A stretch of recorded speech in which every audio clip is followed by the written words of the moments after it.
Give it to me like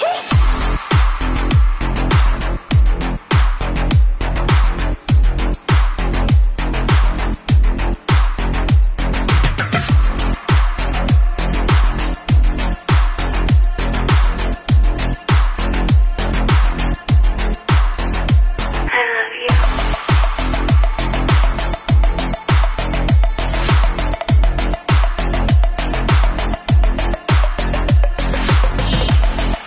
So, ito na nga guys, ang iniwan ng alaala ng aming nanay na lansunis at ito'y nagbunga ng marami. At ayan na guys, at nag-harvest na sila ngayon.